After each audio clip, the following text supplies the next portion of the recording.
Allahumma sholli ala Muhammad. Iman itu tidak cukup di lisan.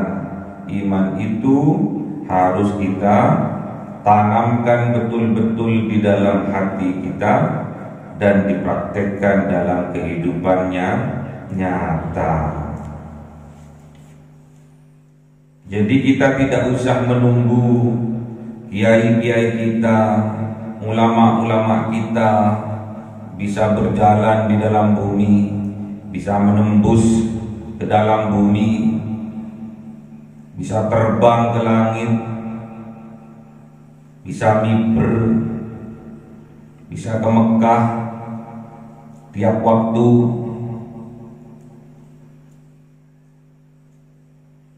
bisa berpidato di 5 tempat dalam waktu yang sama.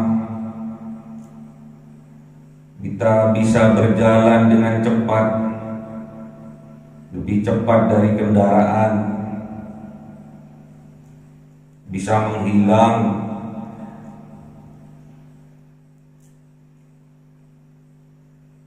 Tidak usah menunggu. Kalau kita semuanya sudah dilandasi oleh keimanan.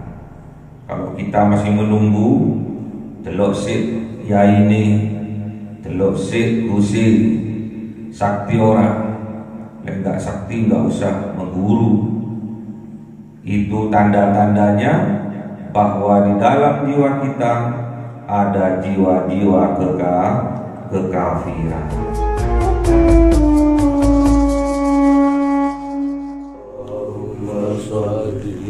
Ala Muhammad ya Rabbi sholli alaihi wa sallim. Sallallahu rabbuna al-mubin Ahmad al-Mustafa sayyidil mursalin wa ala wa sahbihi ajma'in walhamdulillahi rabbil alamin. Kalamun qadimun la yumallu sama'uhu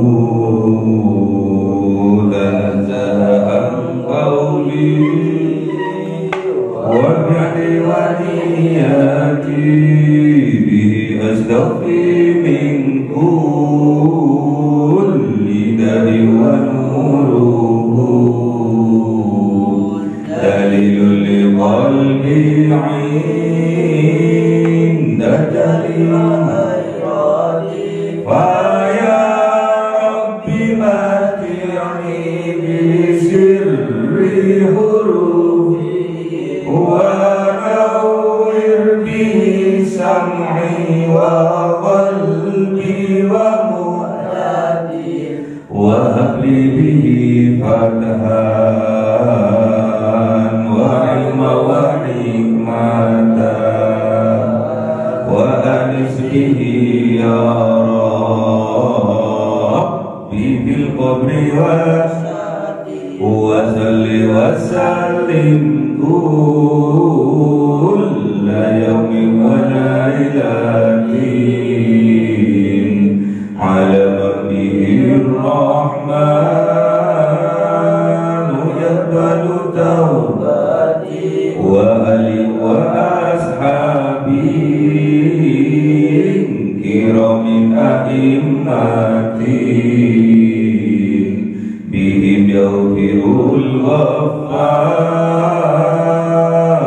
dhambi wallati. A'udzu billahi minasy syaithanir rajim. Bismillahirrahmanirrahim. Surah Al-An'am 38. A'udzu billahi minasy syaithanir rajim. Bismillahirrahmanirrahim.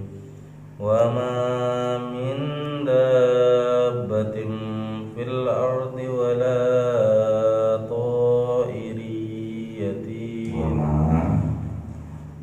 wa ma min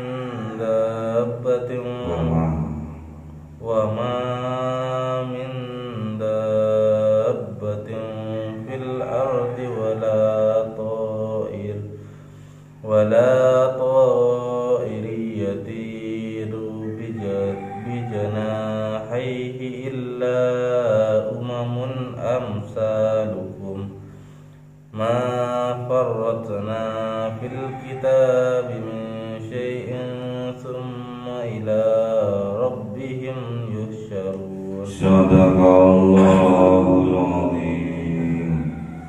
أعوذ بالله من الشيطان الرجيم. بسم الله الرحمن الرحيم. والذين كذبوا بآياتنا صم وبكم في الظلمات صم وبكم في الظلمات من يشاء الله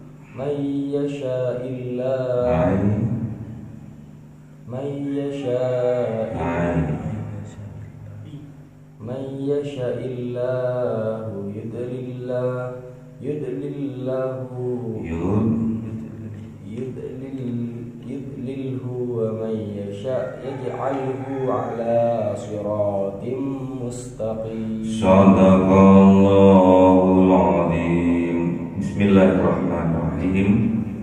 Wa ma min dabbatin,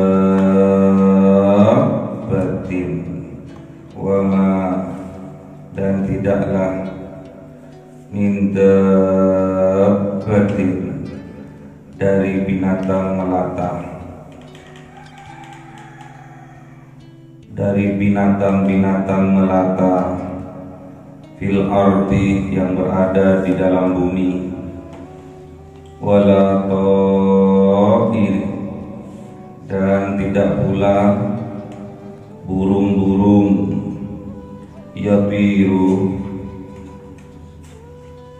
yang terbang bijanahaihi dengan menggunakan kedua sayapnya, illa melainkan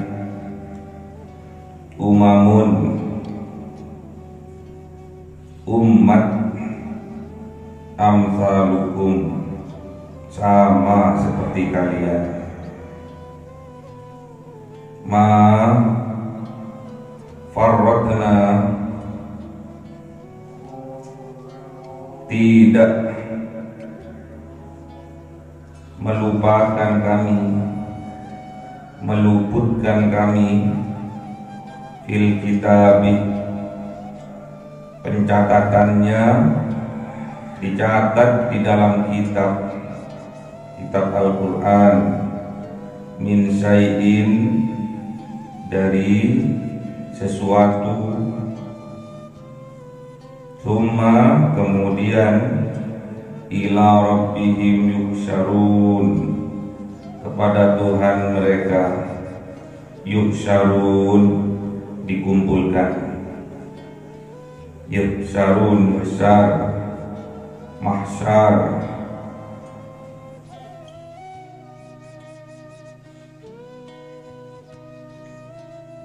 Jadi ketidakpercayaan, ketidakberiman,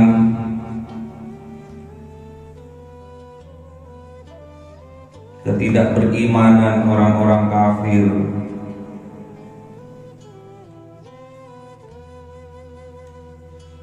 ketidaktahuan orang-orang kafir karena menutup hatinya dari petunjuk Allah. Walaupun Kanjeng Nabi Muhammad bisa masuk ke dalam bumi, bisa terbang ke langit, tetap mereka tidak akan beriman.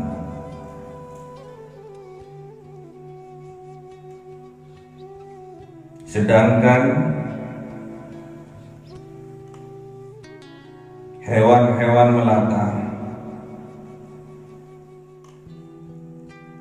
yang hidupnya di dalam bumi, hidupnya di dalam tanah, seperti cacing, seperti ulat di dalam batu,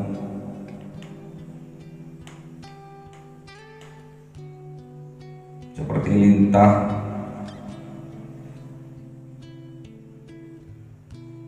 hewan-hewan melata lainnya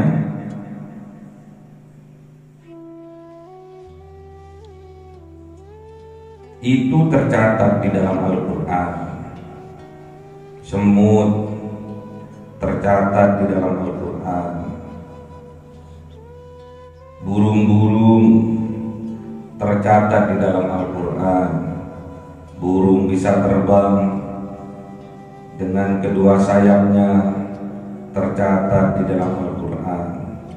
Kupu-kupu bisa terbang dengan kedua sayapnya tercatat di dalam Al-Quran. Itulah ayat-ayatnya Allah.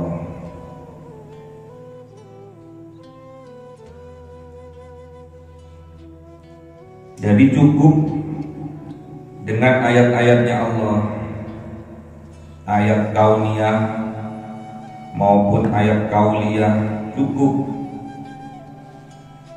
untuk membuktikan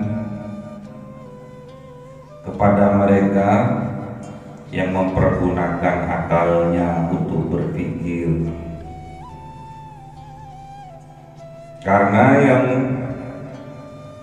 membuat binatang melata masuk ke dalam bumi, membuat lubang di dalam bumi seperti cacing, seperti ulat di dalam batu, semua itu merupakan ayat-ayatnya Allah, lambang dari kekuasaannya Allah. Sudah disiapkan rezekinya oleh Allah.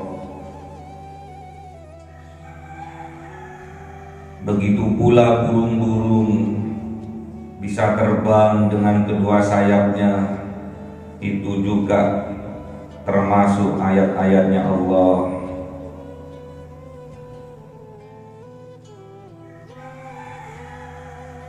Ikan-ikan di lautan itu juga bisa hidup. Itulah ayat-ayatnya Allah, kekuasaannya Allah. Sedangkan manusia adalah makhluk yang sempurna dibandingkan dengan makhluk lainnya. Jadi kalau Kanjeng Nabi Muhammad menuruti kemauannya orang kafir untuk bisa berjalan di dalam bumi, untuk bisa terbang ke langit, untuk membuktikan bahwa ia seorang utusan, seorang rasul, itu akan terjebak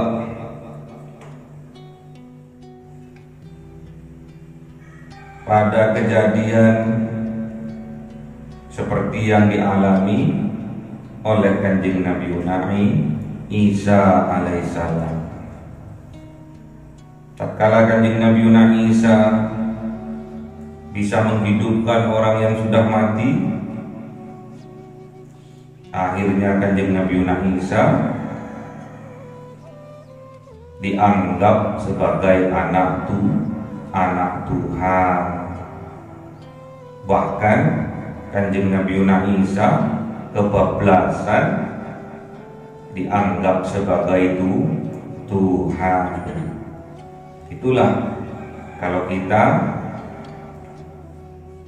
menuruti semua kemauan yang diinginkan oleh kaum kafir, kaum musyrik. Itulah lambang, itulah pelajaran buat kita. Jangan sampai apa yang menjadi keinginan kita itu dengan secepat mungkin terwujud di hadapan kita. Apa yang diinginkan kita, yang dicita-citakan oleh kita, itu butuh proses, butuh perjuangan, bukan bim selabim abrakadabra. Butuh proses, butuh perjuangan, sedangkan perjuangan butuh pengorbanan. Yang dikorbankan adalah harta benda, yang dikorbankan adalah jiwa dan raga untuk mewujudkan apa-apa yang kita cita-citakan. Jangan didik diri ini dengan kemanjaan. Jangan didik diri ini dengan kemalasan. Yang itu semua akan menyebabkan lemahnya diri kita. Lemah diri kita. Kalau diri kita sudah lemah, kalau diri kita sudah lembek, maka kehidupan ini akan keras kepada kita. Namun sebaliknya, apabila diri ini dididik dengan keras pada diri ini, tegas pada diri ini, maka kehidupan ini akan lembek kepada kita, akan mudah kita taklukkan. Makanya jangan didik diri ini dengan kemanjaan. Didik diri ini dengan kekuatan, dengan ketegasan, dengan kekuatan. Jangan biarkan diri ini dalam kemalasan, kemanjaan, dalam situasi zona yang aman. Itu akan menyebabkan lemahnya diri ini, melambangkan lemahnya keimanan kita. Apa-apa harus kita landasi dengan keimanan. Kalau kita ingin diberi kehidupan yang baik oleh Allah, kalau kita ingin diberikan kehidupan yang sejahtera oleh Allah, kita harus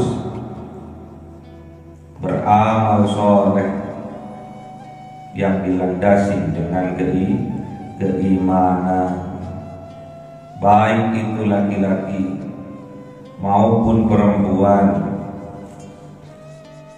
semuanya harus dilandasi dengan keimanan, agar kehidupan kita oleh Allah diberikan hidup yang sejahtera, hidup yang baik, hayatan thayyibah. Gimana dalilnya?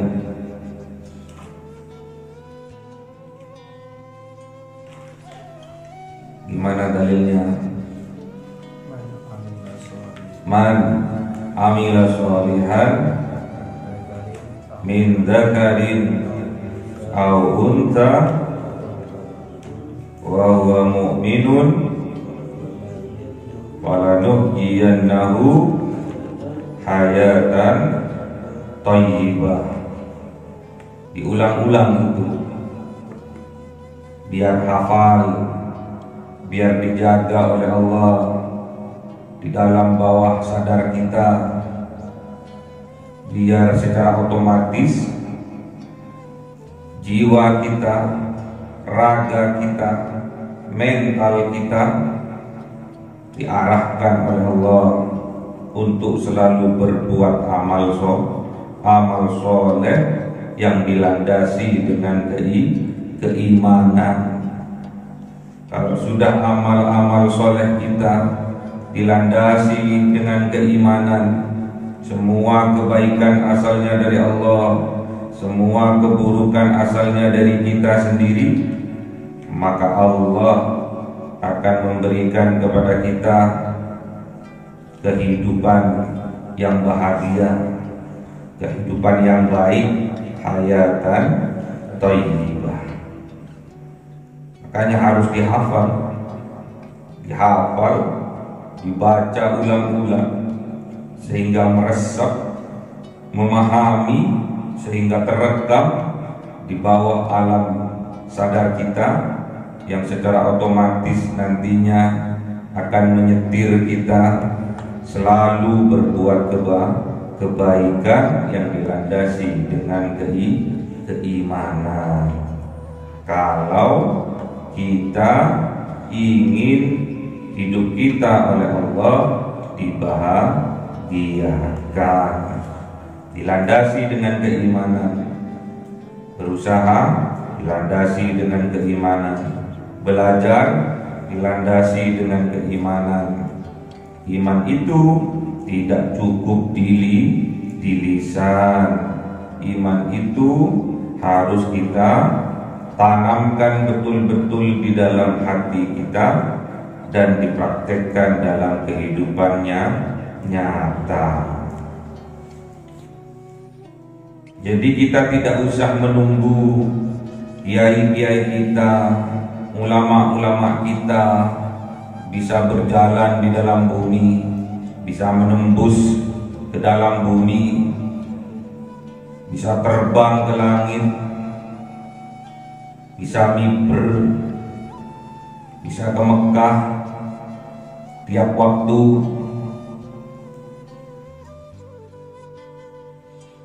bisa berpidato di 5 tempat dalam waktu yang sama.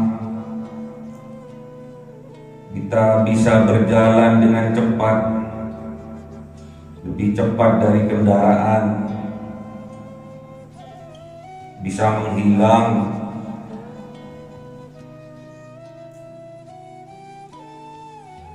tidak usah menunggu.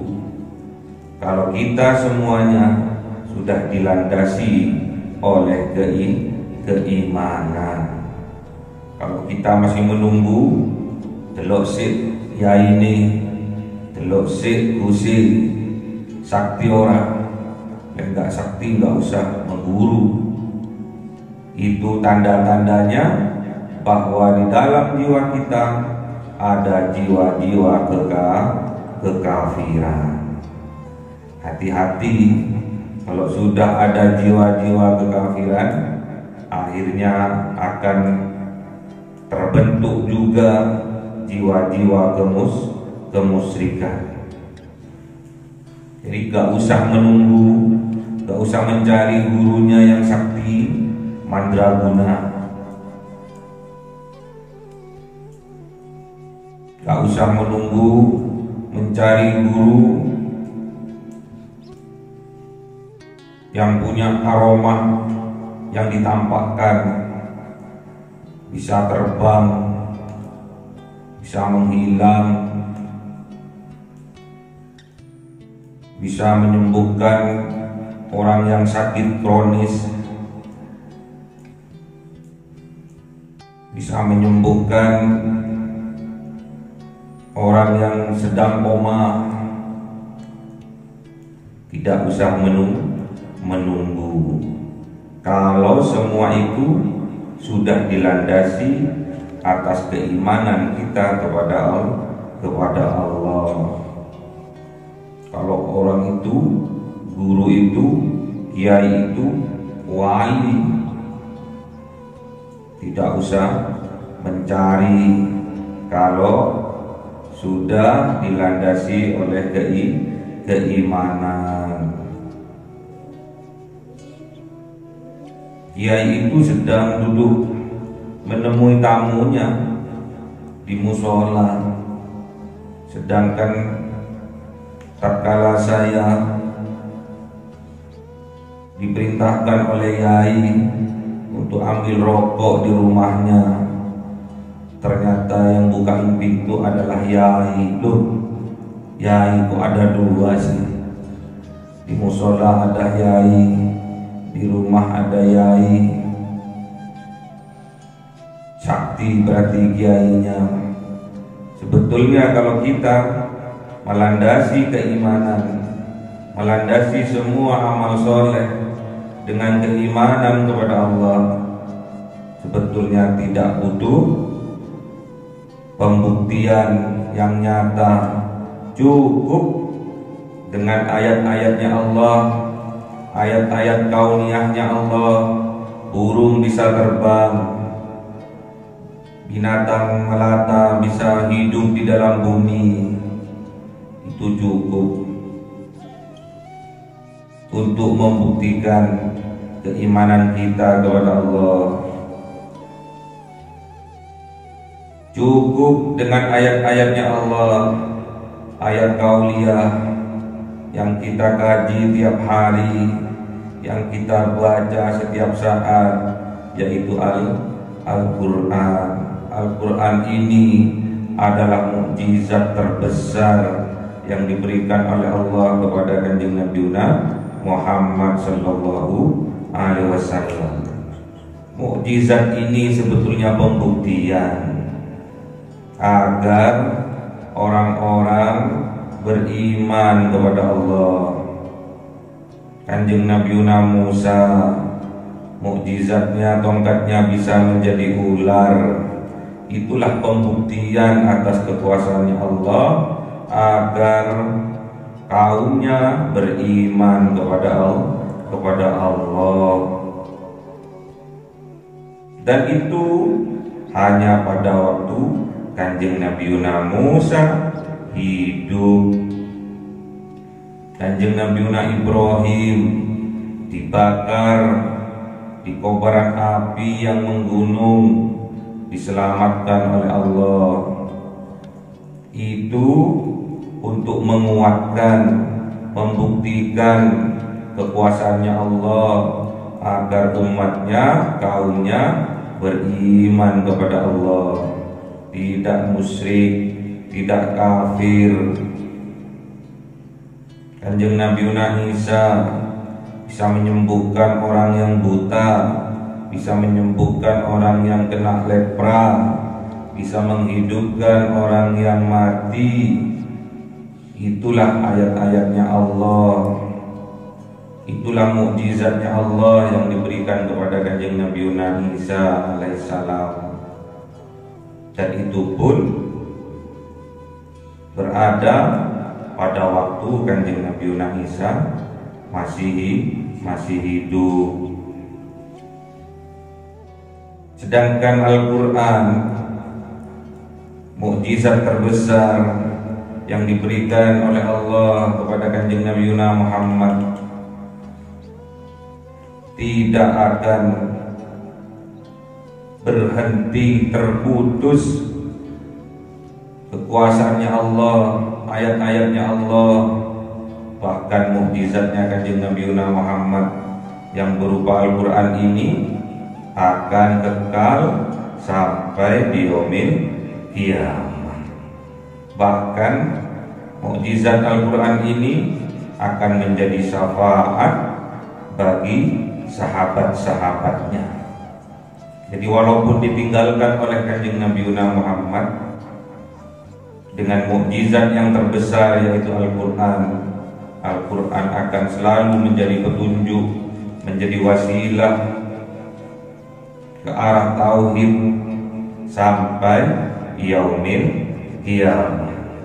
Walaupun Kanjeng Nabi Muhammad sudah meninggal, sudah wafat, Al-Quran tetap menjadi mukjizat yang terbesar, yang terdahsyat, yang dimiliki oleh orang Islam, oleh orang-orang yang beriman.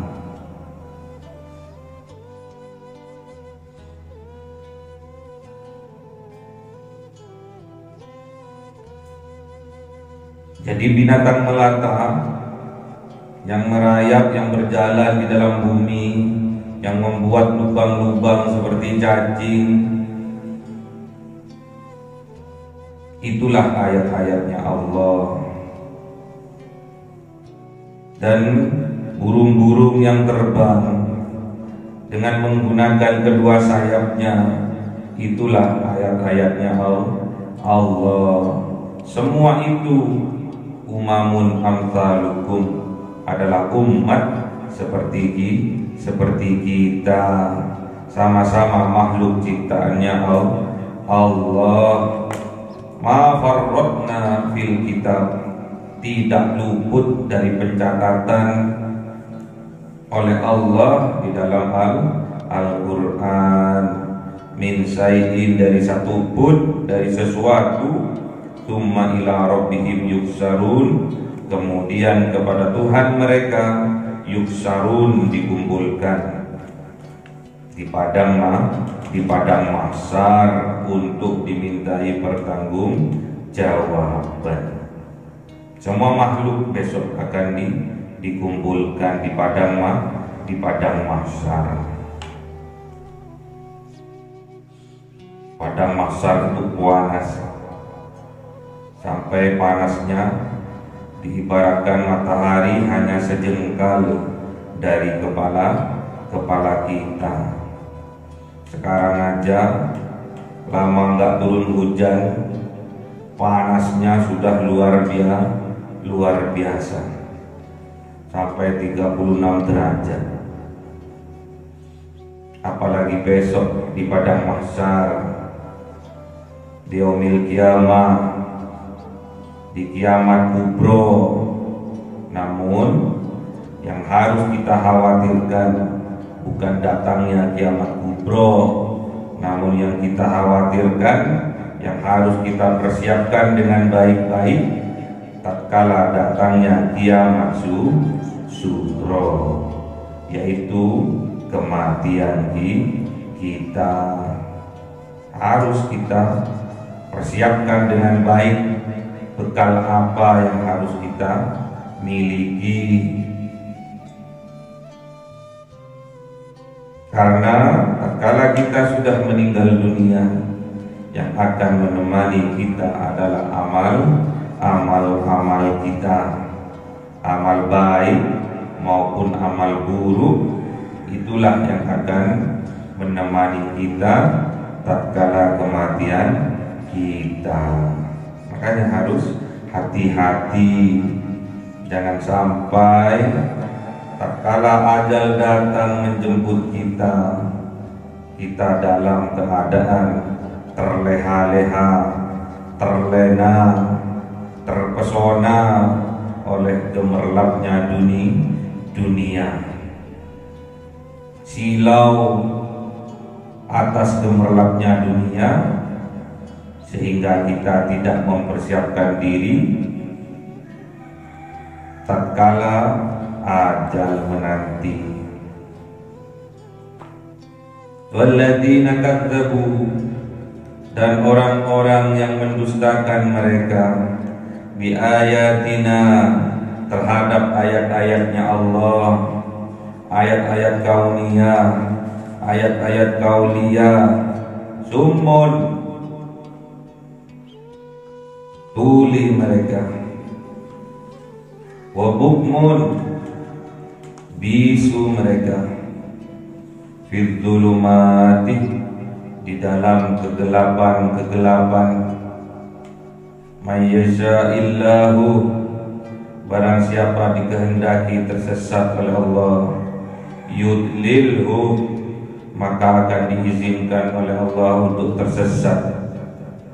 Namun sebaliknya, wa may yasha', apabila barang siapa dan siapa orang dikehendaki mendapatkan petunjuk oleh Allah, yaj'alhu, maka dijadikan ia oleh Allah ala siratim mustaqim, berada di jalan yang lurus, jalannya para nabi, para wali, para sholihin yang diberi kenikmatan iman oleh Allah Subhanahu wa ta'ala. Jadi orang-orang yang mendustakan kebenaran, yang tidak mau mendengarkan kebenaran, tuli mereka, summun, tuli mereka, wa bukmun, bisu mereka. tidak bisa menyuarakan kebenaran. Fi dzulumati, mereka itulah berada di dalam kegelapan, kegelapan, bermacam-macam kegelapan. Biasanya ayatnya bagi orang-orang yang kafir, surat Al-Baqarah, summun, bukmun, umyun, fahum la yarji'un. Sebetulnya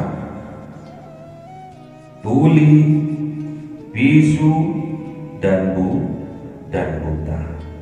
Umyun itu buta. Sedangkan di ayat ini diganti fid dzulumat, dalam kegelapan. Apanya yang buta? Kalau buta itu karena petang tidak bisa melihat. Kalau kita berada di dalam kegelapan, bermacam-macam kegelapan, matanya tidak bisa melihat kebenaran, berarti dia dalam kegelapan mata hatinya. Tidak bisa mendengar tuli, berarti dia dalam kegelapan kupingnya. Tidak bisa menyuarakan kebenaran, berarti ia berada di dalam kegelapan mulutnya, sehingga dia tidak berdaya menyuarakan kebenaran, malah dia terbungkam, malah dia membisu, malah dia tuli, tidak mau mendengarkan kebenaran, membisu, tidak mau menyuarakan kebenaran. Berarti orang itu berada fid dzulumat, di dalam kebutaan, di dalam kegelapan hatinya. Mempunyai kuping, namun kupingnya tidak mau dipergunakan untuk mendengarkan kebenaran. Mempunyai mulut, bisa bicara, namun mereka membisu untuk menyuarakan kebenaran. Itulah orang yang berada di dalam kegelapan. Ingat, mayyasa illahu yudlilhu. Kalau sudah berulang-ulang diberi peringatan, diberi nasihat, diberi masukan, mayyasa illahu, maka orang itu dikehendaki oleh Allah yudlilhu, dalam kesesatan.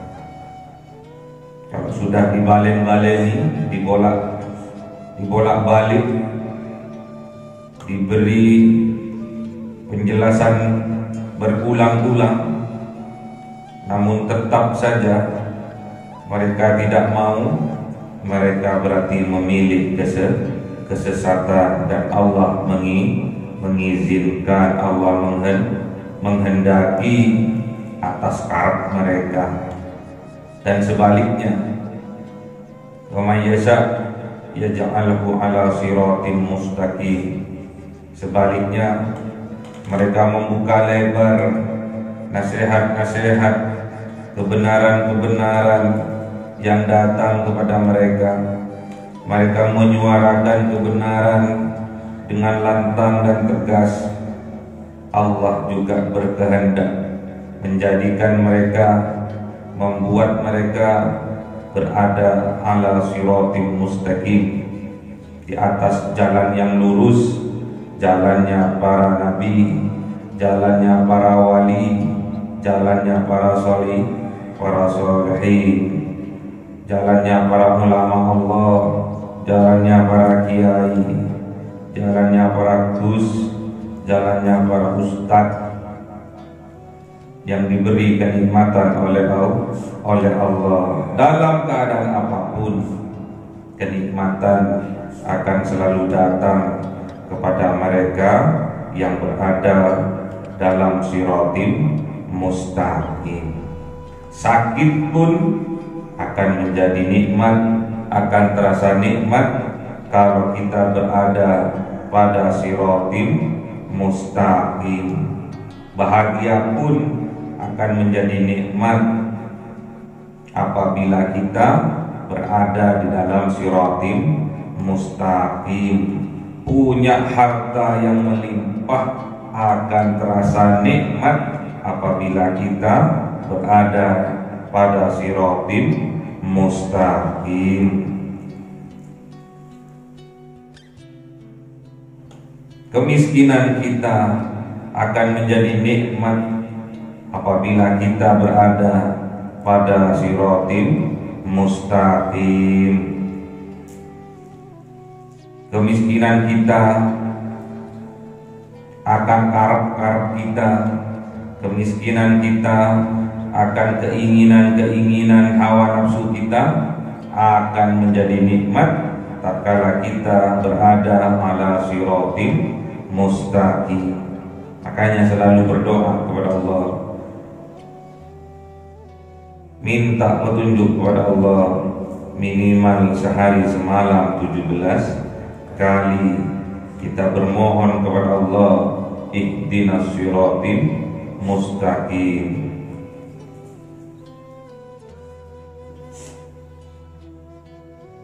Minta kepada Allah agar kita diberi petunjuk ke jalan yang lurus, jalannya para nabi, jalannya para wali, jalannya para sholihin, para ulama, para kiai, sehingga kita bisa merasakan kenikmatan-kenikmatan yang diberikan oleh Allah. Tatkala kita diberi kemudahan dalam berusaha, nikmat. Tatkala kita diberi kesukaran, nikmat. Diberi kesehatan, nikmat. Diberi sakit, nikmat. Asalkan semua dilandasi oleh keimanan kepada Allah, pasti kita akan dijadikan oleh Allah ala siratim mustaqim.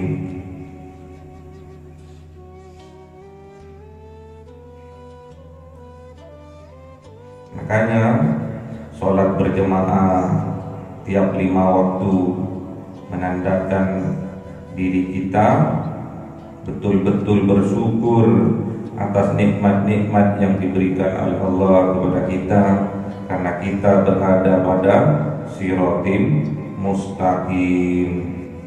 Bermohon kepada Allah 17 kali minimal sehari semalam. Kita minta petunjuk kepada Allah agar kita selalu berada pada siratim mustaqim. Jangan sampai kita tergelincir dari relnya Allah.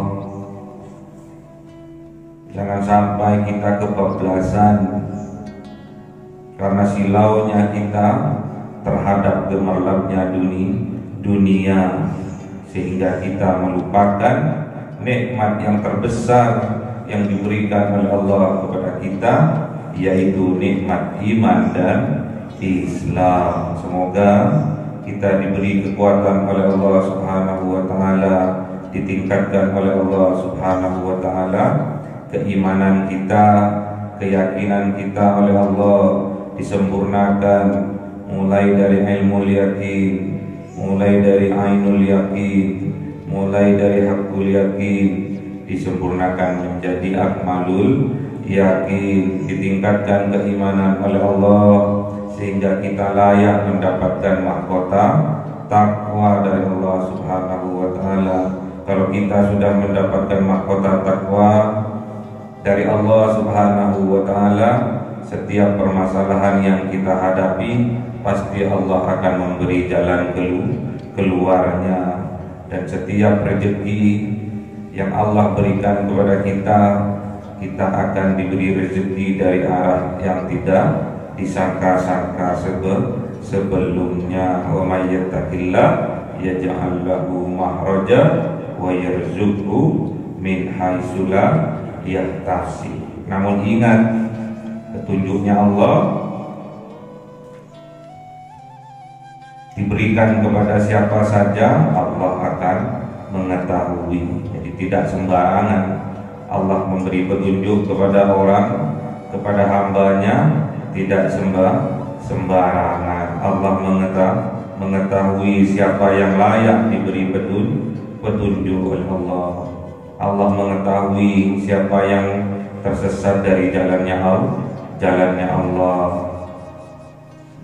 Inna rabbaka huwa a'lamu may yadillu an sabili wa huwa a'lamu bil muhtadi. Sesungguhnya Tuhan engkau mengetahui siapa yang tersesat dari jalannya, dan Ia mengetahui siapa yang layak diberi petunjuk olehnya.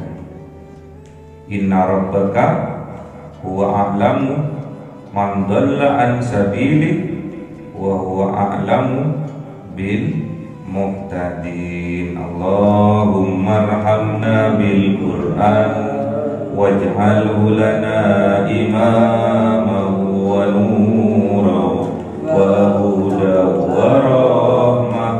Allahumma dhakkirna minhu ma nasina wa 'allimna minhu ma jahilna warzuqna tilawatahu ana wa atrafan nahar waj'alhu lana hujjatan ya rabbal alamin.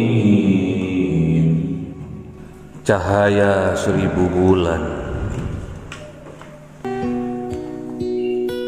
yang dimasukkan oleh malaikat ke dalam hati seorang hamba pilihan atas perintah Tuhannya, memancar dengan dahsyat penuh cinta, menembus relung-relung jiwa yang gelap penuh nista, berubah menjadi terang penuh kasih sayang. Itulah Lailatul Qadar.